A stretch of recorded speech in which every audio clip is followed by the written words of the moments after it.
You're listening to an Airwave Media Podcast.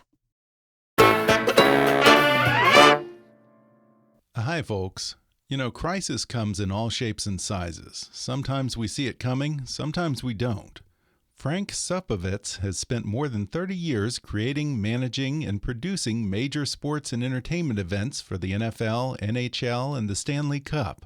He's also someone for whom things went very wrong before a national audience of more than 100 million people when the lights went out during the Super Bowl at the Superdome in New Orleans. Now in his new podcast, When Things Go Wrong, Frank speaks with professionals in all walks of life and business about how they have handled crisis and adversity. From the Super Bowl to the Boston Marathon, from personal struggles to nationwide traumas, from natural disasters to breakdowns of technology and much more, guests will talk about how they managed these crises and the lessons learned that they pass on to others. You're about to listen to a special episode of When Things Go Wrong, in which Frank talks with Jeffrey Miller, former chief executive in charge of security for the NFL and the current vice president of security for the Kansas City Chiefs. Jeff talks about Super Bowl security and then discusses the most difficult experience of his professional life, managing the unfolding tragedy of a school shooting in front of media from around the world. So I hope you like this episode, and if you do, please listen and subscribe to When Things Go Wrong on Apple Podcasts, Spotify, or wherever you get your podcasts. And now, When Things Go Wrong.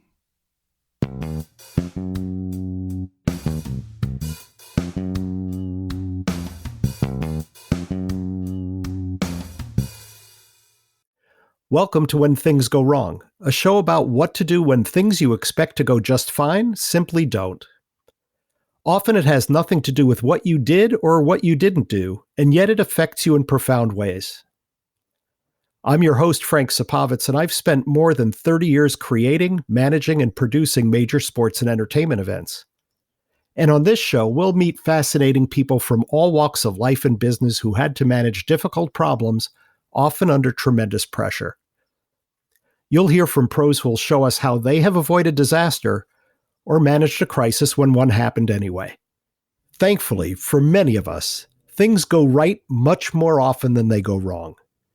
It would simply be exhausting if it was the other way around. Of course, when things do go south on us from time to time, we need to be ready for them. For our friends who serve as first responders, what they are faced with each and every day are, by definition, things gone wrong. And often, the situations they are handling are complex. Some can be resolved and others turn tragic. First responders, including law enforcement, firefighters, emergency medical personnel, and more, have to move decisively and move fast into rapidly evolving, worsening, and sometimes very public situations. And they train constantly to stay at the top of their game. Today's guest on When Things Go Wrong is Jeffrey Miller, who has spearheaded a clear-headed team response to many tough challenges over his accomplished career. He joined the Pennsylvania State Police in 1984 and rose through the ranks to the very pinnacle of the agency, serving as commissioner from 2003 to 2008. After a distinguished career in law enforcement, he served as the National Football League's chief executive in charge of security from 2008 to 2016, where his diverse responsibilities ranged from security at the Super Bowl, establishing standards for safety and fan behavior at NFL stadiums, and conducting investigations of controversies across the league.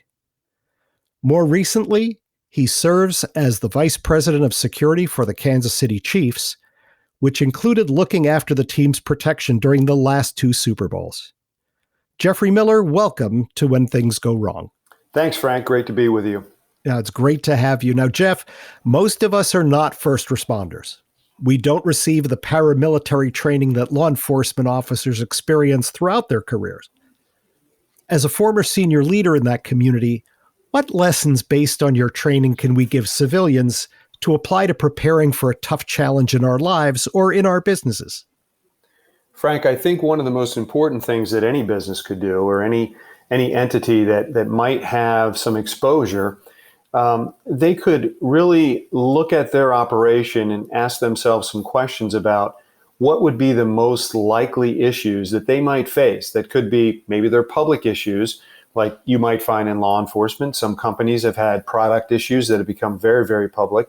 And if you look at, hey, what's the worst thing that could happen? What's a really bad day look like for us?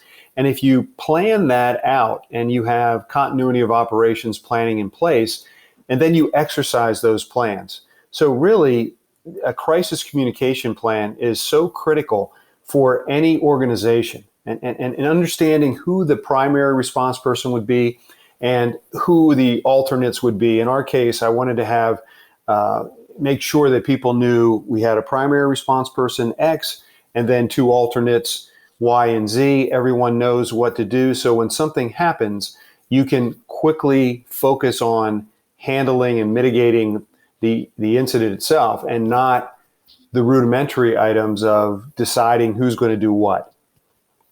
Now, you use the words continuity of operations. Tell us what that means. So COOP plans, or continuity of operations plans, revolve around how a business would be able to function, how an organization would be able to function if you had to vacate your normal premises or get off of your normal systems because some sort of an intervention occurred that you couldn't control. Maybe it was a natural disaster, maybe it was a terrorist event, maybe it was, it could be maybe anything. It was COVID-19. Exactly. COVID-19 is quite a disruptor that all businesses and organizations had to deal with. So a lot of the same things we learned about dealing with COVID and working remotely and making sure that you can still deliver for your customers, having those plans in place, exercising those plans routinely so that if something happens to disrupt your business, you can immediately go, okay, we're going to go to the COOP plan, we're going to do this. And everyone knows where to go, what to do, how to sign on, and we can continue serving our customers. That's a very, very important piece of information. You talked about knowing where to go when it hits the fan, right? Is there already a conference line designated? Is there a meeting place designated? And then you also talked about a primary response person with two alternates, because, well, when you have a problem, when something goes wrong, it doesn't necessarily happen during normal business hours. Correct. So, have you, in your experience around corporations, are companies really prepared for this? And if they're not, what are they missing? I would say by and large they're not, and I say that because larger companies usually have a communications infrastructure, and so they have people assigned to a number of different tasks within that communications family. However, many companies that I've dealt with don't really plan for what are the things that could really impact my business. If the worst case scenario occurred, what would we have to do? Would we put the CEO out there? Would we put our primary communications PR people out there? Are they trained to be able to handle crisis communication? Because that's different than regular, putting out a news release because you hired a new CFO. That's a total different thing than handling crisis communications activities. So I would say, but then smaller businesses, many of them don't even have the infrastructure. So they get caught short. And of course, in this business, being late puts you really behind the eight ball. And that primary response person, having an alternate to that, or that person, or two alternates to that person, at least it gives you a chance if, for whatever reason, that primary person is not available. They may be on vacation. They may be on a cruise ship somewhere. They may be otherwise not disposed to be able to handle a problem. Absolutely. I mean, you could have somebody that's, traveling abroad or something like that. So if you have things set up and people know what to do, and again, if you exercise those plans, and that's a key. First, number one, you have to have the plans and you have to envision what you should be planning for. What kinds of emergencies and emergency response communication plans do you need? And then you have to exercise to make sure that you're ready to go should something happen that's maybe a little different than what you thought it might be. So let's talk about that a little bit. As a first responder, you would regularly participate in drills that simulated responses in the field. Now, you and I, when we worked together, we worked on multiple Super Bowls. And when we did, all of our colleagues in decision-making capacities participated in what was called a tabletop exercise. You remember those? Yes. And so we had a third-party facilitator come in, meet with our team, and review all of our plans.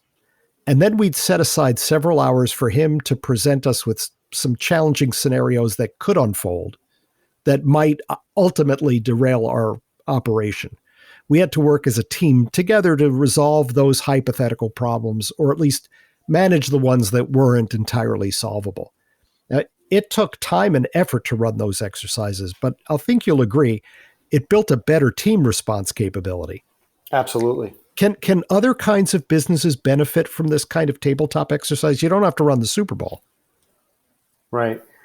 And some would say we didn't run the Super Bowl; it ran us, right? So I think that's true. Yeah. So could other businesses do this? Yes, absolutely. In fact, I would argue that any business, even a small business, should have an enterprise risk management plan. In other words, you should have an infrastructure in place that's always looking at major changes and things that could impact your industry, and how does that affect what you're doing. So in your planning process, every year you should be looking at the types of enterprise risk management impacts that can really change how you operate.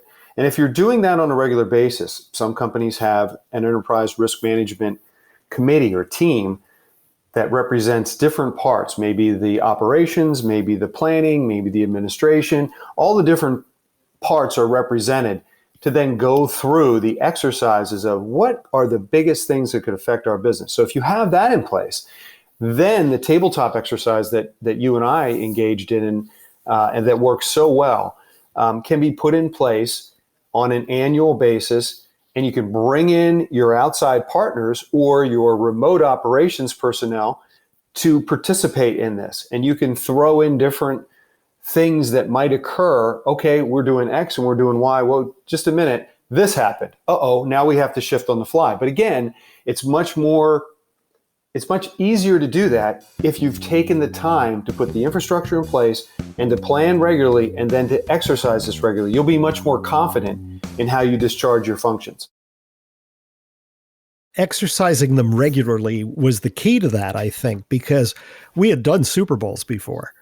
Right. There was always something new and different that we had to think about. And if we didn't think about it one year, we had to think about it a different one. I actually engaged in a tabletop exercise with a client that was a new venue in New York City. And we coordinated a side-by-side drill at the same time as the New York City Police Department. Our facility team did, and it teased out an awful lot of the weaknesses in our own plan.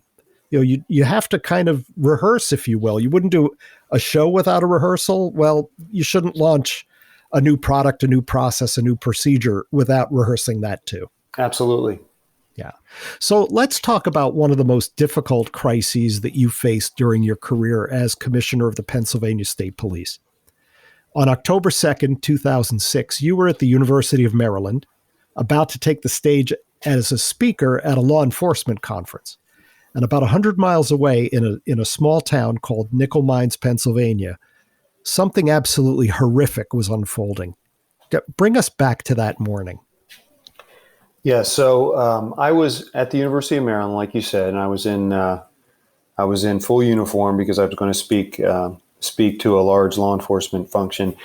And right before I went up on stage, at the time we were using Nextel Blackberries. It just sticks in my mind, and it started to blow up with messages and calls. And I stepped out and called my deputy commissioner of operations to ask him if what I was receiving was accurate, because I just wanted to make sure, because it described a very horrific crime that occurred at an Amish schoolhouse, a small Amish schoolhouse in southern Lancaster County.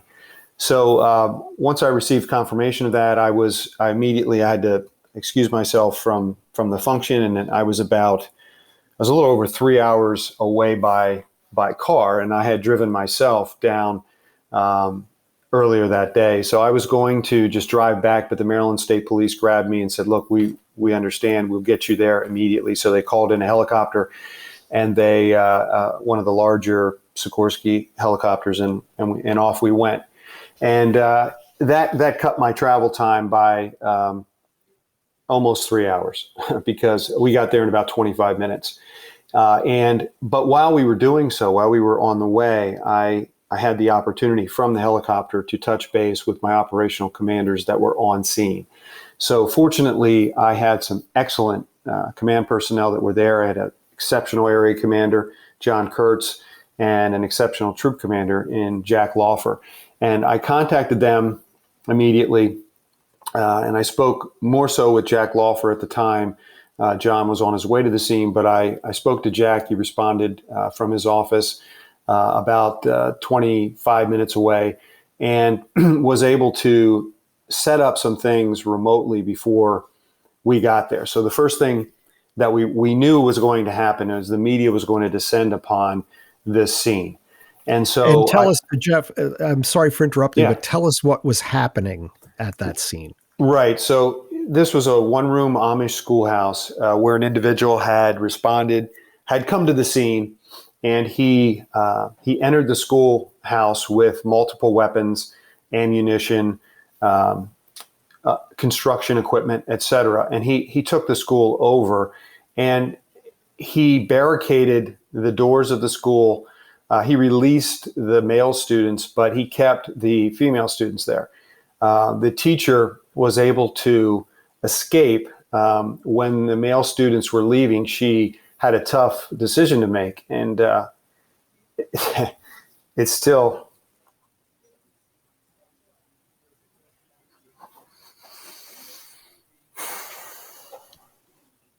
I'm sorry. No, take your time, Jeff. I just didn't think that would still affect me this many years later, but it does. Well, it was a horrible day, so I Yeah. can totally understand. In any event, the teacher, she was able to run from the school. And again, it was a tough decision on her part because she basically left her remaining students in the hands of this person. And she ran. I mean, at an Amish schoolhouse, you don't have access to a telephone. So she literally ran as fast as she could to a farmhouse located about a quarter mile or so away, and where she believed there was a phone in one of the barns. And she made it there. She was able to have that person contact the police. And so we, the state police, became aware of the incident as it was unfolding much, much more quickly than the perpetrator had planned for. He had planned to barricade himself in the school. He had brought KY jelly and other things. He was going to sexually assault and murder these children. Fortunately, he didn't get to do all of that. He did shoot a number of them, kill a number of them, after he zip tied them together face down on the floor.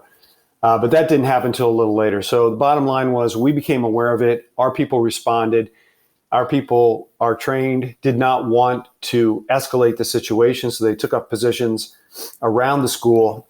One of my folks that was there, a first line supervisor at the time, Sergeant Doug Burig, excellent trooper. He was also trained as a negotiator for our special emergency response team. So he was attempting to contact this individual inside who was barricaded in the school. Now, our people didn't know at that time that the school was going to be difficult to penetrate. They just knew that they didn't want to force anything to happen. The best thing to do is communicate, open lines of communication, see if we can de-escalate the situation. Other resources responded. and took up a position, and we made sure that our people were as out of sight as they could be, but ready to respond.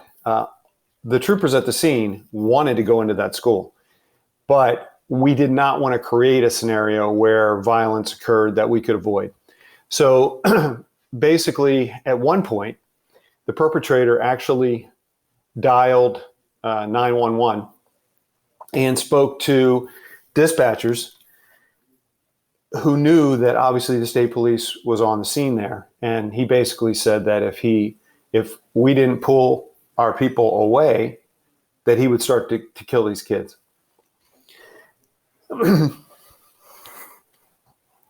So at that particular time, our people were alerted.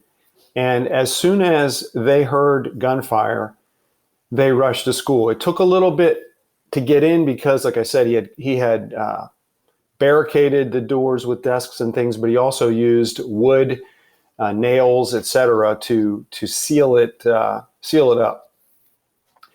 As one of our troopers, who's now deceased, but as one of our troopers broke into a window, he was getting ready to dive through the window. The perpetrator saw him and took his own life. At that point, from that point forward, it was a rescue operation with all the children that were in the school. Some were still alive, some were not. There were medevacs flown in.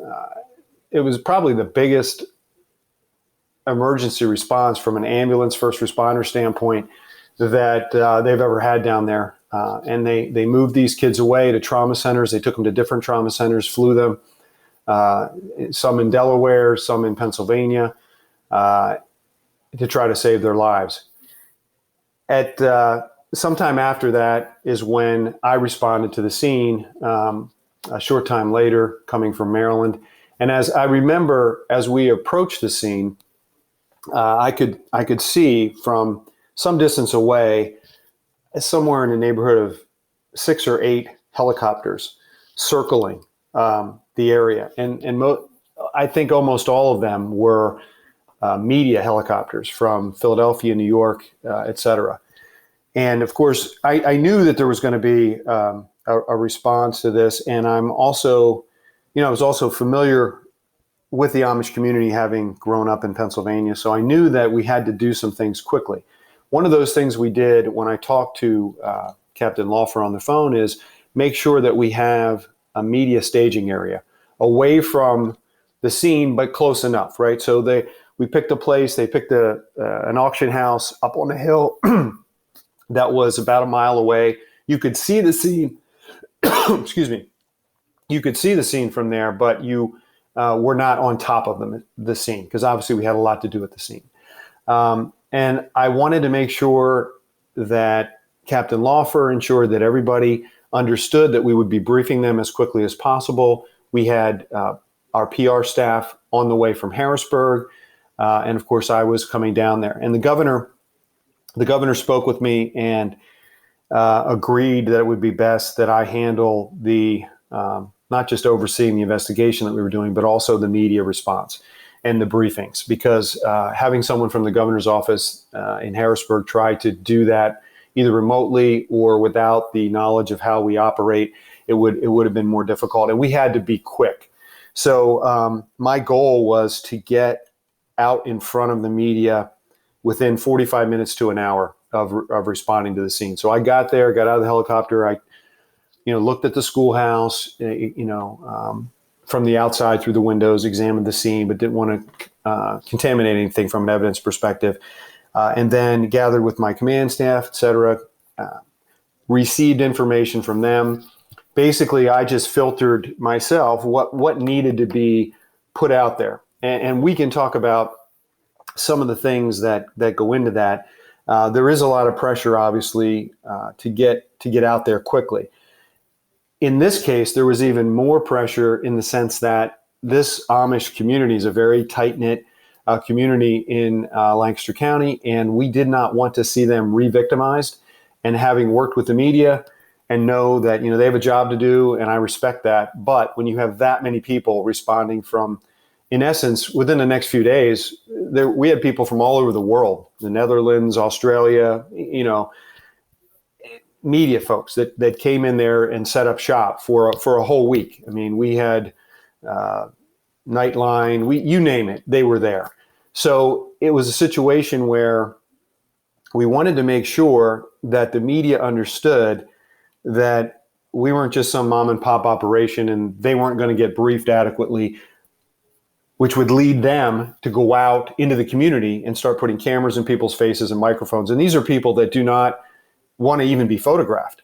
Right. So there's a lot of things that went into it. So I knew that if we could get on the air quickly, factually, with what we knew at the time, and let them know we're going to come back and we're going to brief you as needed.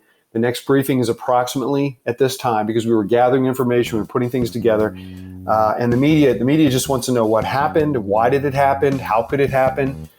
So there's a lot of that sort of information you're trying to gather. And you want to be the authentic, authoritative source of that information. Correct. You don't want that coming from other places. That's right. And there were other things that complicated matters, because you have a coroner, you have other elected officials, a district attorney. So these are all people that I interfaced with and basically said, listen, this is how we're going to do this. This is how I believe we need to do this. Obviously, I don't have the authority to order an elected official to do X, Y, or Z, but we met and there was a meeting of the minds, if you will. And this is how we did it, because I did not want alternative versions of what we learned, because I knew I was going to get it. I had seen some of it myself, and I was going to get it directly from my investigators. And so I met with them regularly and had our PR people present. And, literally we had a command post that we brought in. There were times, I remember doing an interview with John King from CNN while standing in the middle of a field, just doing an interview with him, or talking to the governor and talking to county commissioners or whatever. You name it, we were doing it, and we were doing it right there. But we had the people there. We had our command operation. We had a perimeter. We had everything established. We had the staging area. We had the location that I would go and brief the media. We had adequate space for them to come in and set up their cameras. In fact, there's a picture behind me on the wall which shows that someone took, that I kept, that shows maybe, 100 cameras and all stacked up, and radio people, et cetera. And so that's how we did it. We got out there and we did it. Fortunately, I was well trained by the FBI in how to do these things. If I had not had that training and the ability to really practice this stuff during the training process at the FBI Academy, I probably wouldn't have been as comfortable in handling this. There's that notion of drilling again, right? You had to go through it once as a simulation during training. Then you had to put it into effect in real life. And you conducted the first press conference, but I'm sure there were lots of things you still didn't know. Correct. That people wanted answers to. Mm-hmm. So how did you handle that? So one of the things I tell people when I've spoken on things like this or crisis communication is, don't be afraid to say you don't know. So it's very important to get out there quickly, but it is more important to be accurate. So when you get up there, look, this is what we know. Here's what we know at this time. We expect to know more, boom, boom, boom. I can remember in this situation, there were basic facts that I had in the beginning, and I didn't want to go beyond what I knew. And I wasn't going to, make a jump to something that I thought, well, maybe no.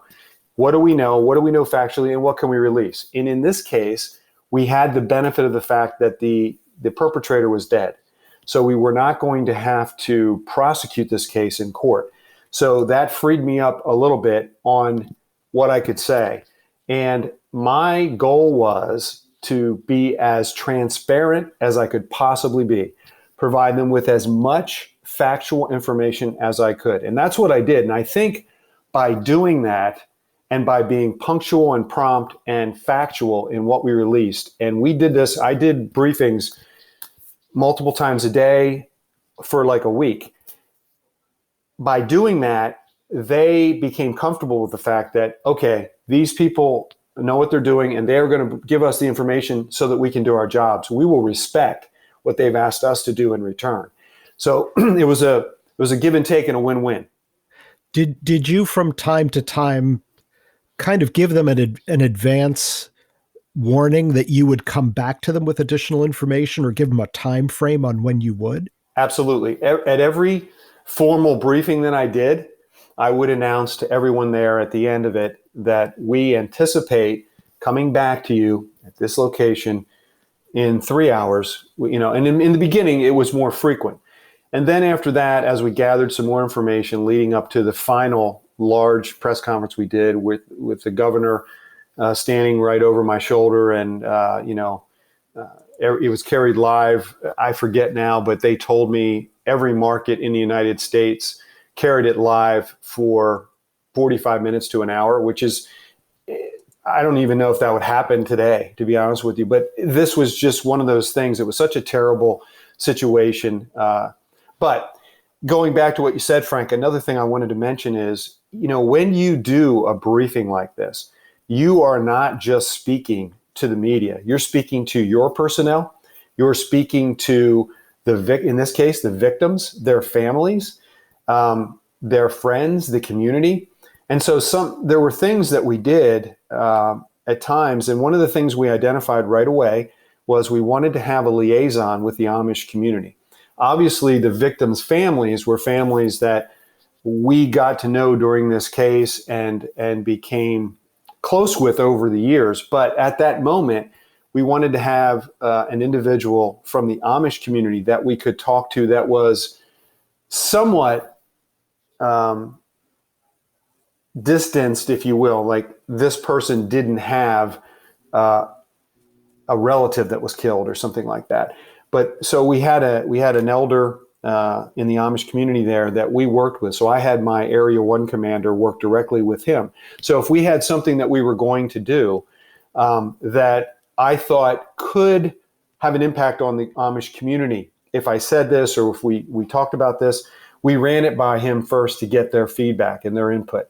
And they greatly appreciated that. In fact, and this is just something that we did, but we use horses in the state police in our, civil disobedience or protests or whatever, we use them. So for the funerals at the very end of the week, we used our horses as part of that. And they were really touched by that because they felt like we were reaching out to their way of life, if you will, in embracing that as part of what we did to protect the community at the time when they were burying these young kids.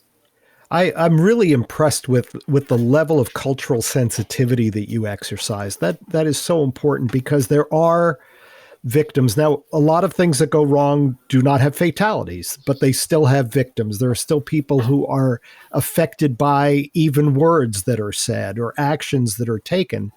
And what you did was you reached out to that particular community and you made sure that your messaging to the public was sensitive to their culture. Yes, we thought that was very important as a part of what we were doing. So, and again, you have to remember, the Amish, they don't have like a color television in their home. They're not going to go home and watch the 6 o'clock news or watch, whatever. That's not going to happen. So basically, when we did these press events, we also made sure that there was room for the Amish folks that wanted to come and be part of that. So as I'm looking at these cameras, I'm also seeing, elders in the Amish community. And it was really like nothing I've ever seen before. And having two daughters, and at the time they were the same age as the kids that were victimized, was very difficult for me personally. We got through it, but it was a difficult situation. But going back to the media, in the beginning, we did a lot of briefings, and we did them routinely, several hours apart. And then I did stand-up. We got requests for whether it's ABC News or CBS the morning show on CBS, whatever it was. We did those stand-ups. I did those things, Nightline and things. But because of the training that I was fortunate enough to have at the FBI, very detailed training at the FBI Academy, things like I actually had done remote interviews, television remote interviews. So I can remember when I had to do a remote with Larry King on CNN live. I remember, I've done this before. I know exactly what this is going to be like. Now, it was a little different because I couldn't see him. I could hear him in my ear. And when he came to me, I'm talking to a camera as if it's Larry King, but I can hear Larry King. He can see me. I can't see him. It's a little strange to do that, but having done it in an academic practice environment, it presented me with the confidence that I knew how to do this, and it's just another one of these, and I'm going to do it. And so I did so many of them during the course of that week, different ways, different live, taped, whatever. We did that, and we tried to give them as much information as we could. The biggest question that the media wants to know when you have a situation like that, and we've had, obviously, we've had a raft of active shooters lately that have been, just terrible. But what people want to know, what the media wants to report on is, why did this happen? What was the motive? It's very difficult to discern that. But I remember in this case, at one point, there was some information about a relative of the perpetrator, and I wanted to make sure we nailed that down first. And the relative lived, I think, in another state, and we had law enforcement go and interview them, and we reviewed it. But when I was being asked questions, I said, listen, I'm not going to speculate. I don't know the answer to that question. When we get facts that we can share with you, we will do that. And I think I had developed some credibility with them because I think they were a little bit surprised by how transparent I was. And again, we didn't have to prosecute the shooter. He was already dead. So that gave me the chance to be more transparent. And I really wanted to, because I wanted people to understand what happened, answer their questions, and get to the point where we could have this media encampment move away from Lancaster County so the Amish could go back to life. So after a situation like this, a criminal situation, there's always an investigation. We're not going to talk about that because most people will have to investigate what went wrong with whatever they did. When it comes to law enforcement, it goes on for a very long time and an enormous number of details. What I'm more curious in finding out is, do you or does your team evaluate your response after something like this happens to determine if you could have handled it better and what you did well? Yes. In fact, I remember during the incident, when we were working this thing actively, I remember telling one of my deputy commissioners that, listen, this is not the most important thing right now, but I want you to begin to catalog the information, et cetera. We are going to go back, obviously, and do an after action report on our response. But I also believe that there will be a great deal of interest in the law enforcement first responder community to learn from this. And in that community, we always try to learn from each other. If something happens in New York, we're up there, we're working with the NYPD, we want to learn from them. If something happens in our area, others will want to learn from us. So I wanted to make sure that we cataloged everything and we pulled everything, and we did. And so when we got to the point where this was done and we had done our after action, we received literally hundreds, if not thousands, of requests. I don't even know how many places I spoke in Canada. I spoke all over the United States. My rule was that the only people from the state police that I would permit to go out and speak at one of these events, and they came through my executive officer, and there was a decision made on who we would use to do it. Sometimes I did it. Sometimes we had a supervisor, et cetera. But I only allowed the people that were actually involved in the incident to be the ones that spoke about the incident. And again, it was more than just the media. That's just one aspect of it. But there are other tactical things about your response and your engagement and perimeters and what you do and how you do it. But we learned so much in that incident. And we went and we put together really a 3-hour presentation, almost like a seminar, if you will, on this incident. And we had actual 911, radio communication. We had a lot of things, and we laid it all out, and we had video. Because there was so much media there, we were able to pull different things as well. But we put this together, and the long one was about 3.5 hours. And so if we were requested to do something like that, we would come and do it. We also had some shorter ones for different specific aspects of this particular case. And literally, I spoke to some people at the state police maybe a year ago, and they said that they were finally, like almost 15 years later, not being requested as frequently to do this. But it's been used at the FBI Academy. It's been used all over the place. So in that sense, if you're thinking about it while you're in it, you can pull the right information so that after it's all over, you'll be able to go back and do something that might help others. And you were able to actually reach out to others who had situations that ended up being somewhat similar, but your situation hadn't happened yet.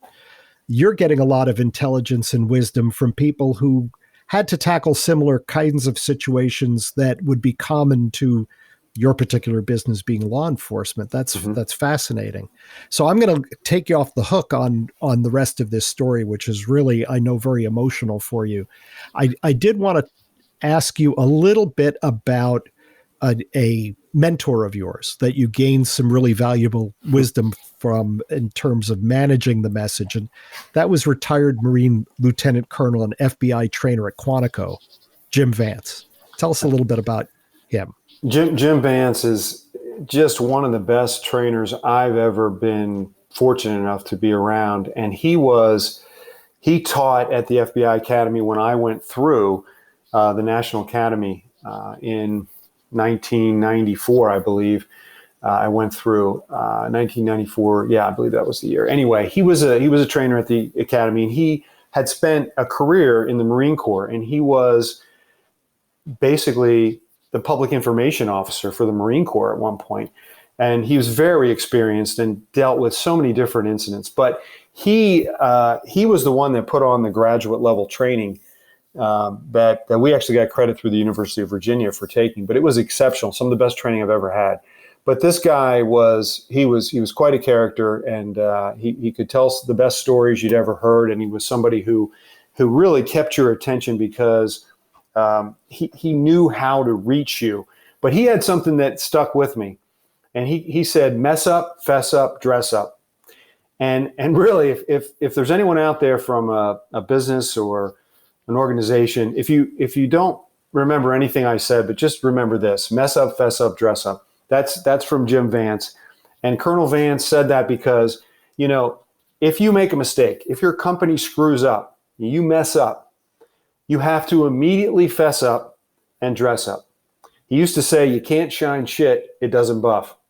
Well, he's right about that, right? Mm-hmm. So think about it. It's very simple, but a lot of companies don't do this. They don't do it. They mess up, but they do not fess up. In fact, the delay in doing the fess up can really put you in a jam. So his thing was like, look, if you make a mistake, immediately own it. Get out in front of it. Look, this should not have happened. We made an error doing this. We should have done it this way. Here's what happened. Here's the impacts of that. We're trying to make that right. And then dress up. Here's how we're going to prevent this from happening in the future. We've already taken this, and this step, and we're going to follow up over the next 6 months with an outside vendor to do this and this and this. These are simple principles, but I'm amazed to this day how many times I see this not happen.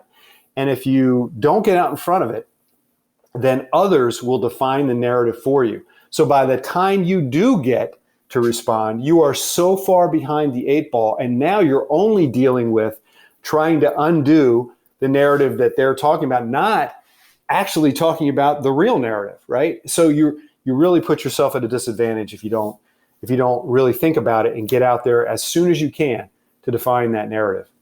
And nowadays with social media, any number of people can define the message for you.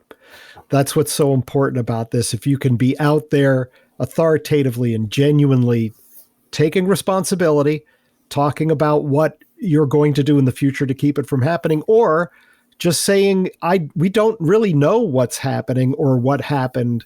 We're going to take a look at it and we will be back to you with an answer, right? Absolutely. Absolutely. And you're right. Social media creates even more immediacy. And that's why you see companies, the sharp ones, are always monitoring this. So once they see something that's a negative for their company, that's gaining some momentum, they can quickly identify it and they can start to deal with it. Because again, you could lose a lot of of your value if you're slow on the draw with this. We've been talking with Jeffrey Miller about how he responded to things going wrong over his career, including while serving as commissioner of the Pennsylvania State Police. There are a number of key takeaways from this discussion that apply to every business, every industry, and even to our personal lives, not just law enforcement and security. When something goes seriously wrong, you have to be ready. You have to have a point person and a chain of command that the entire team recognizes. You may have to manage more than just the response. You may have to manage the media or the public at your company's doorstep. How you handle those interactions from the very beginning can determine whether you will be seen as an authentic spokesperson or just another symptom of what's gone wrong. Tons of great insights from someone I admire greatly. Thank you, Jeff, for joining us on When Things Go Wrong. Thank you for having me on, Frank. I appreciate it. Learn more about how to plan for and survive the inevitable blips, bloopers, and blunders of life and business in What to Do When Things Go Wrong, available in hard copy, ebook, and audiobook from Amazon.com and other fine booksellers. I'm Frank Supovitz, and remember, if it hasn't happened to you, it just hasn't happened to you yet. When Things Go Wrong is produced by Chris and Mandy Wimmer and is a production of Black Barrel Media in association with Fast Traffic Entertainment. You can find more Black Barrel Media shows on Apple Podcasts or wherever you are listening. For more background on this show, join us at Black Barrel Media on Facebook and Instagram, on B Barrel Media on Twitter, and on our website at blackbarrelmedia.com. See you next time, if all goes well.